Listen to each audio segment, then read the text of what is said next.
Hi everybody, it's John back again with another model final reveal. This time it's the turn of the Airfix's new tool Messerschmitt BF109E4. Now I didn't do this kit up according to out of the box because I didn't want to do a particular pilot's aircraft who was one of the aces from the Battle of Britain. I just wanted to do a general run-of-the-mill Messerschmitt 109 from the Battle of Britain era with the theatre markings, the yellow trim. And I actually found a photograph on the internet of 4 Messerschmitt 109s, all in finger 4. Obviously, they'd been photographed from another aircraft in another finger 4 flight. And this aircraft was actually yellow 14. It wasn't a colour picture, but the caption on the information according to the photograph was that the aircraft belonged to a squadron, one of the JG squadrons based in France during the Battle of Britain, and their insignia was clearly defined as yellow numbers. And most of the Battle of Britain Messerschmitts carried a single bar behind the German cross on the fuselage there, as you can see, and a number. Some of them were black, some of them were red, but a lot of them were yellow, to tie in with the theatre colours, the in-theatre colours. That's the yellow trim on the rudder, the yellow trim sometimes carried on the underside of the wingtips, and also on the certain surfaces of the forward engine cowlings. Sometimes it was just the underside of the engine cowling, sometimes it was the entirety of the engine cowling, and I chose to paint the entirety of the engine cowling yellow but leave the wingtips underneath plain. And the Airfix kit is actually, well, I'm gonna be honest with you, the Airfix 109G is a bit of a pig. It's a nice kit, but it doesn't actually give you much of an improvement over the old tool 109G. But their E variant, this particular kit subject, is superb. They did release a Series 2 E variant, which I have built as a younger child, probably when I was 14, 15 years old. And that kit is quite nice, but it is not a patch on this one. The features I really liked about this kit is that it has a really nicely crafted propeller that does rotate, but it's very tight. There you go, it does rotate. But it also has a removable cowling to reveal an engine. And what I'm going to do is I'm going to try and, I've got photographs which you'll see on the build progress video, you'll see them. But what I'm going to do, just pull this camera down a little bit, and I'm going to try and zoom in on this engine and front bay here, because I think you'll find it quite interesting.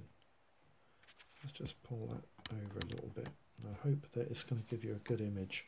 But the engine itself, this is a DB601 inverted V12 cylinder liquid cooled piston engine, and the engines themselves are actually semi-matte black. They were in the best colour to paint these is either semi-gloss black acrylic paint from Tamiya or the 85 Humbrol coat, and the actual engine mount struts and the top of the engine, which in this case is the bottom of the engine because the engine's inverted, I'm hoping you can see it there.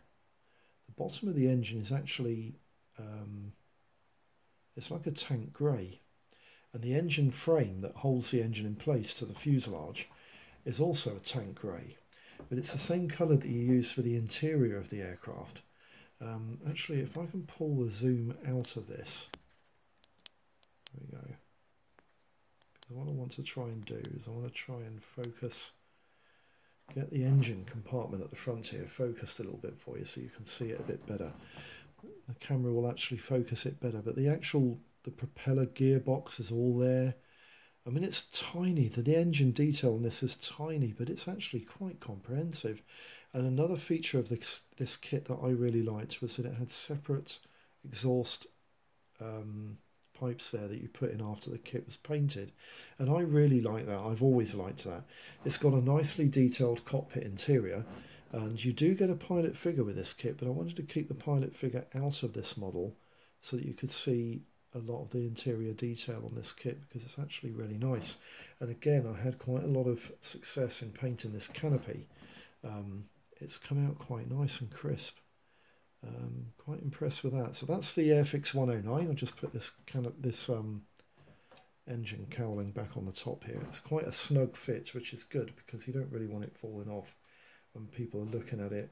And the propeller does rotate a lot better with the cowling off than it does on. Just show you quickly the underside. The underside is, this kit is actually painted in matte 25 Humbrol coat, and the forward, the yellow trim on the aircraft is painted in acrylic Tamiya matte yellow.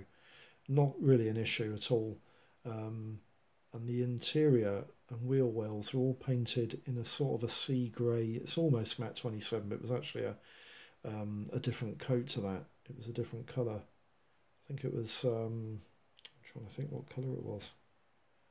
I can't remember what colour it was, but I'll put it, hopefully I'll be able to put it into the description for you.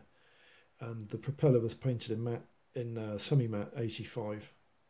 It's even got transfers there for the propeller props markings, which is quite nice. I also did something on this kit that I've never done before, and I thought it might be quite nice. Is I put a little bit of wear onto the propeller there. You can see that onto the props, leading edges there in silver, to just make them look a little bit weird, you know. And also the kit has optional position flaps, and I put them in the down position because I thought it looked a bit better. You probably could do quite a bit more in the way of weathering for this kit, but I wanted this model to look quite crisp and clean, like it had just rolled off the production line or even in a museum. I think the kits look, you know, they look fantastic when they're weathered and they look war-torn, but I also think they look quite nice when they look like they've just come out of the factory. And this 109, I think, does give the impression that it's just come out of the factory. It's a really nice kit. Would I recommend this kit to modelers? Yeah, hell yeah. This is probably, I mean, I've never seen any of the other ME109E recent toolings from companies like Edouard and AZ Models, A Model, and other companies like that. But the Airfix one is going to be a tough cookie to beat. It's really well detailed. It's accurate as hell. It's beautiful fit. The aircraft fits together so easily. It's a lovely kit to build. Although there was one issue I did have with it. This was a very simple issue to remedy. It's called be careful when you're taking that RT radio off the sprue, because when I pulled that radio aerial, see the radio aerial that's at the back of the cockpit there? I don't think you can see it very well. There's a radio aerial on the back of the cockpit. Can you see it now? It's very, very fine. And when I took that off the sprue, it actually snapped in half. So I just expanded some sprue with a heat source and used a scrap piece, and it's fine. It's okay.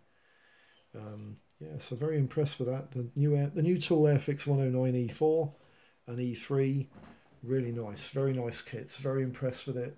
Details fabulous. Kit builds up like a gem. It's beautiful, and I must stress that I've left the pilot out of this kit so that you can show the interior a bit better, but you can actually have this cockpit canopy in the optional open position, which you could do. I mean, I probably could have done that, but I wanted to shut the canopy down. I think it looks better.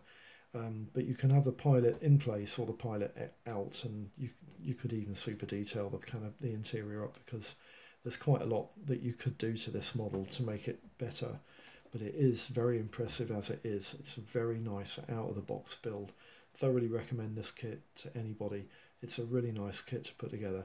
Quite easy to get hold of as well, and it's on the shops, on the shelves in the shops in your local shop now. So that's the final reveal on the Airfix 1/72 scale Messerschmitt BF109 E4. If you have any questions, any comments, just pop them in the comments box. I'll get back to you as soon as possible if there's any questions. Thanks for tuning in. I hope all your modelling projects are going smooth, and just have lots of fun. I'll see you for the next one. Bye bye.